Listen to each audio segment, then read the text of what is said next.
அருளாசி இறையாசி பெற்றிடவாரி.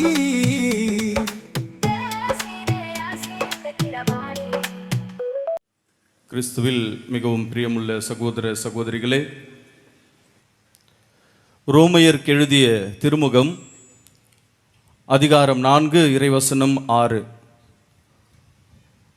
ஒவ்வொருவருக்கும் அவரவருடைய செயல்களுக்கு ஏற்ப தக்க கைமாறு கிடைக்கும் என்று அந்த வசனம் அழகாக கூறுகின்றது. கிறிஸ்துவில் பிரியமான சகோதர சகோதரிகளே, இந்த வார்த்தைகள் நம்முடைய புனிதர் அதிதூதர் மிக்கேலுக்கு அற்புதமாக அழகாக பொருந்தும் வார்த்தைகளாக இருக்கின்றன. அவர் செய்த செயல்கள்தான், அவர் ஆற்றிய பணிதான் இன்று அவரை அதி தூதராக, முதன்மை தூதராக உயர்த்தி இருக்கின்றது இறைவனுடைய பார்வையிலே.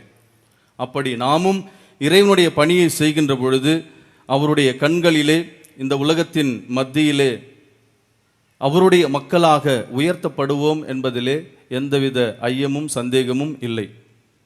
கிறிஸ்துவில் பிரியமானவர்களே, ஒரு குடும்பத்திலே கணவன் மனைவியும் ஒரு தியானத்திலே பங்கு கொள்வதற்காக அருகில் உள்ள பங்கிற்கு சென்றார்கள். அங்கே போய் தியானம் எல்லாம் அட்டன் பண்ணிட்டு எல்லாம் முடிந்த பிறகு திரும்பி வருவதற்கு நேரமாகிவிட்டது.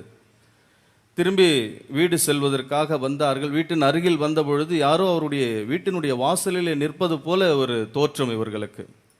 சரி, வீட்டுக்குள்ளே போகலாம் அப்படின்னு அவருடைய மனைவி உள்ளே போகிறாங்க. அங்கிருந்து ஏதோ அவரை தள்ளி விடுவது போல, பின்னோக்கி தள்ளி விடுவது போல அவர் உணர்கின்றார். வீட்டுக்குள்ளே போக முடியல. பின்னாடி வந்துட்டு மறுபடியும் முன்னே செல்வதற்கு முயற்சி செய்கின்றார். மறுபடியும் ஒரு தள்ளு.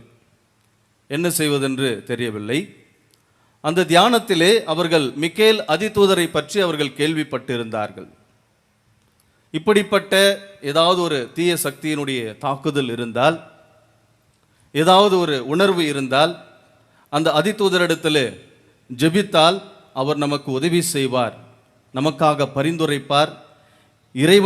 இறைவனுக்கு பணி செய்கின்ற அவர் நமக்கும் உதவி செய்வார் என்கின்ற அந்த சிந்தனை அந்த பெண்மணிக்கு கடந்து வந்த உடனே தன்னுடைய கணவரிடத்தில் சொன்னார், என்ன செய்யலாம்?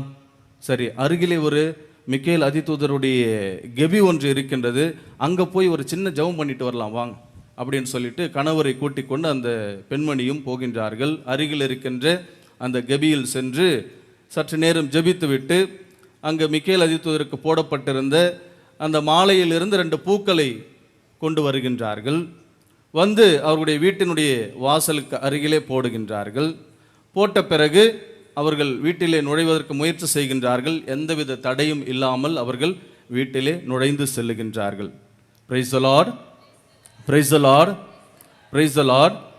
அவர்கள் நம்பி அந்த நம்பிக்கைக்கு கிடைத்த பரிசு, மிக்கேல் அதிதூதர் அற்புதமாக அதிசயமாக அவருடைய வாழ்விலே குறுக்கிட்டு அந்த ஒரு தீய தொல்லையிலிருந்து, அந்த சக்தியின் தூண்டுதலிலிருந்து அவருக்கு விடுதலை கொடுத்ததை அவர்கள் உணர்ந்தார்கள். அப்போ அந்த அதிதூதருக்கு நாம் ஏதாவது செய்யணும். சரி, இந்த கெபி இருக்கிற அந்த பங்கு கோயிலுக்கு போயிட்டு ஒரு புடவை காணிக்கா கொடுக்கலாம் அப்படின்னு சொல்லிட்டு அவர்கள் புடவையை எடுத்துக்கொண்டு மறுநாள் காலையிலே பங்கு தந்தையை சந்திப்பதற்காக செல்லுகின்றார்கள்.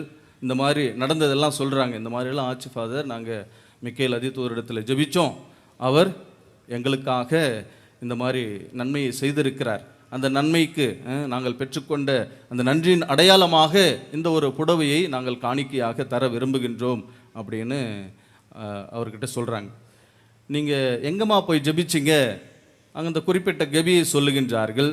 அப்போது அந்த கெபியிலே சென்று நீங்கள் இந்த புடவையை காணிக்கையாக கொடுத்து விடுங்கள். இங்கே தான் கொடுக்கணும்னு கிடையாது, உங்களுக்கு எங்கே ஜெபிச்சு உங்களுக்கு நன்மை கிடைத்ததோ அந்த கெபியில் சென்று இந்த ஒரு புடவையை காணிக்கையாக கொடுங்கள் என்று பங்கு தந்தை அவர்களை வழி நடத்துகின்றார். கிறிஸ்துவில் பிரியமான சகோதர சகோதரிகளே, நாம் அதிதூதரை நாடுகின்ற பொழுது, அவருடைய பரிந்துரைக்காக எதிர்பார்த்து காத்திருக்கின்ற பொழுது அவர் அதிசயமாக அற்புதமாக நம்முடைய வாழ்க்கையிலே குறுக்கிட்டு நம்மை சிறப்பாக வழிநடத்துகின்றவராக இருக்கின்றார்.